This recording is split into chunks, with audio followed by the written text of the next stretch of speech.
यहाँबाट निक्लिएर जाँदा ठुलो घरमा राख्छु, ठुलो लाउन दिन्छु, गतिलो लाउन दिन्छु, खाना दिन्छु, यस्तोमा नबस्नु भनेर लिएर आएछ नि त उठाएर। लु दे नि त भनेर भने नि मैले पनि। ठुल्ठुलो लाउन खान पाएछ भने किन यस्तो झिक्लिङ पर बसिरहने होइन। अनि हजुरले त्यो गङ्गा भन्ने दिदीले गएपछि मान्छेलाई सबैलाई बोलाएर मेरो केही थिएन लु भन्, तैँले के कारणले मलाई यसो गरिस्, तेरो के पावर हो र तैँले किन यसो गरिस् भन्छु भने। आमाको चाहिँ अझै पनि हामीले मानसिक रोगी डाक्टरबाट चाहिँ उपचार गराइरहेछौँ, परामर्शहरू भइरहेको छ। पहिला हेरिकन त आमामा धेरै सुधार आएको छ, तर औषधि अझै पनि नियमित दिइरहेछौँ। अझै पनि मानसिक रूपमा विक्षिप्त हुनुहुन्छ, उहाँलाई कसैले चिन्नुहुन्छ भने पनि मानव सेवा आश्रममा सम्पर्क पनि गर्न सक्नुहुन्छ।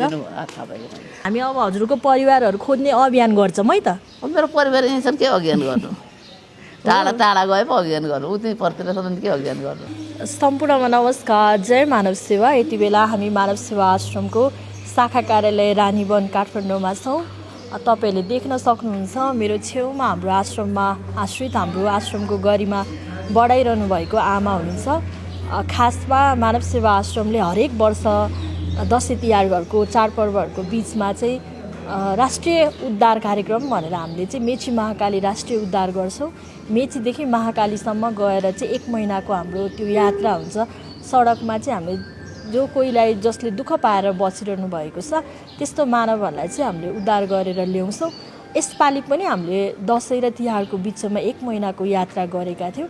काठमाडौँको विभिन्न ठाउँहरूमा, विभिन्न जिल्लाहरूमा चाहिँ हामीले सडकबाट नै धेरै ठाउँहरूबाट उद्धार गर्ने क्रममा चाहिँ हाम्रो मूलपानी क्रिकेट ग्राउन्ड मैदानमा चाहिँ मेरो छेउमा बस्नुभएको आमालाई हामीले स्थानीयहरूले खबर गर्नुभएपछि चाहिँ उहाँलाई उद्धारको लागि भनेर हाम्रो टोली पुरै गएको थियौँ हामी उद्धार गर्नको लागि। अनि आमाले चाहिँ त्यहाँनिर अब थाहा भएन होइन, त्यति बेला चाहिँ अलिकति मानसिक रोगी पनि हुनुभएर होला, उहाँले चाहिँ कता कताबाट सिमेन्टीहरू, छानो छाप्रोहरू सबै जम्मा गरेर चाहिँ एउटा सानो घर चाहिँ उहाँले त्यहाँ बनाउनु भएको थियो कि अझै पनि याद छ मलाई।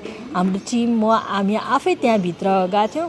त्यहाँ चाहिँ सानो खालको ढोका थियो कि एकजना पनि निहुरेर छिर्न पर्ने अवस्था थियो त्यति बेला चाहिँ। अहिले हामी त्यो आमाको घर पनि भिडियो मार्फत हजुरहरूलाई देखाउनु नै छौँ। नमस्कार आमा। सन्चै हुनुहुन्छ? सन्चै छु। हजुरको नाम के हो त्यहाँ हेर भन्छु त। मेरो शान्ता। शान्ता के हो? सिना। हजुर? सिना। छिना। कति वर्ष हुनुभयो आमा तपाईँ? 41 वर्ष। हजुरको मेन घर चाहिँ कहाँ हो, के याद छ आमा? मेन बुढोको घर इन्डियामा हो, ए मेरो माइती घर यहाँ हो। यहाँ हो माइती घरमा। माइती घरमा को हुनुहुन्छ? माइती घरमा त छन् 7 जना छोरी छन्, 7-8 जना होइन, 7 भाइ छोरा छन्, 8-9 बहिनी छोरी छन्। हो। अनि हजुरको श्रीमान त आमा? श्रीमान त हिजो अस्ति यहाँबाट गइरहेको छोराहरूसँग बच्चा छन् नि त। हो। अनि तपाईँलाई याद छ हजुर त्यो मूलपानीको त्यो क्रिकेट ग्राउन्डमा चाहिँ कसरी घर बनाएर बस्नुभयो, कति टाइम त्यहाँ बस्नुभयो, के याद छ? त्यहाँ बसेको त 9-10 वर्ष, 10-12 वर्ष भयो, 13 वर्ष भयो। अनि त्यहाँ तपाईँले त्यो घर चाहिँ कसरी बनाउनु भएको थियो आमा? त्यो त मान्छे चाहिँ लगाएर जनमजदुर लगाएर नि। सिमेन्टीहरू माग्नु भएको थियो? छैन। अनि त्यो त कस्तो राम्रो चुटुक्क परेको सिमेन्टीको थियो नि त। सानो ढोका थियो, त्यहाँभित्र ताप्केहरू तपाईँलाई चाहिने सबै सरसामानहरू हजुरले सामानहरू सबै बिलाइदिएर अहिले मलाई बोकेर अस्ति ल्याएको नि त, ल्याउँदाखेरि हो त। अनि त उगाएरै बोक्ने मान्छे याद हुँदैन त। अनि हजुरले त्यो गङ्गा भन्ने दिदीले गएपछि मान्छेलाई सबैलाई बोलाएर मेरो केही थिएन लु भन्, तैँले के कारणले मलाई यसो गरिस्, तेरो के पावर हो र तैँले किन यसो गरिस् भन्छु भने। त्यस्तो होइन आमा, राम्रो होस् मलाई के राम्रो हो तपाईँ दिनुहोस् न मलाई। यहाँबाट निक्लिएर जाँदा ठुलो घरमा राख्छु, ठुलो लाउन दिन्छु, गतिलो लाउन दिन्छु, खाना दिन्छु, यस्तोमा नबस्नु भनेर लिएर आएछ नि त उठाएर। लु दे नि त भनेर भने नि मैले पनि। ठुल्ठुलो लाउन खान पाएछ भने किन यस्तो झिक्लिङ पर बसिरहने होइन।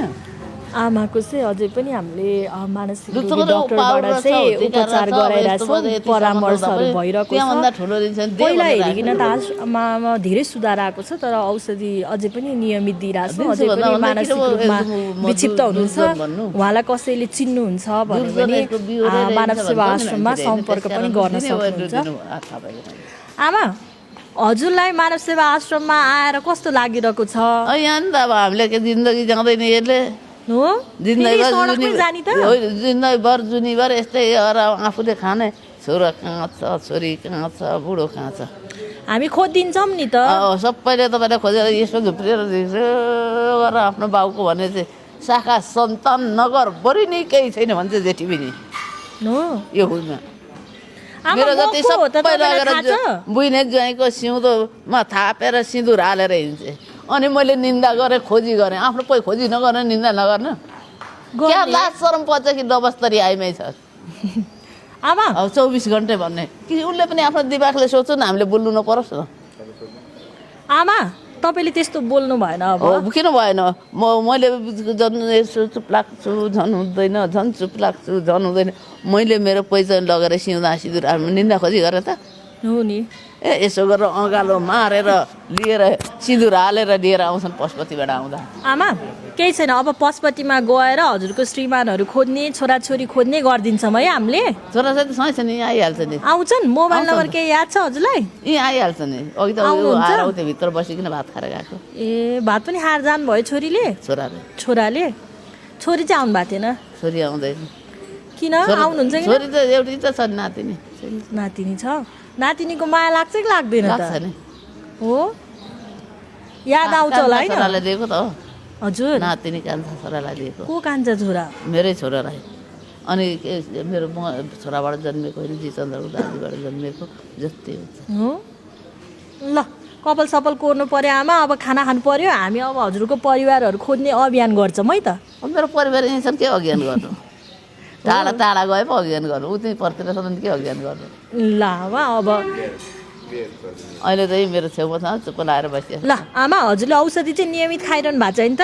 खाइरहेको नि हो फर दि बेस्ट होइन मानसिक रोगी भएका धेरै आमा बुवाहरूलाई चाहिँ हामीले निको बनाएर पारिवारिक पुनर्मिलन गरिसक्यौँ आमाको चाहिँ अलिकति समय लागिरहेको चाहिँ धेरै समयदेखि मानसिक रूपमा विक्षिप्त हुनु भएर पनि हो फर दि बेस्ट आमाको ट्रिटमेन्ट अझै हामीले गरिरहेको छौँ उहाँलाई छिटो निको भएर उहाँको परिवारमा चाहिँ रियुनियन भएको हामी सबैले हेर्न पाऊँ जय मानव सेवा जय मानवता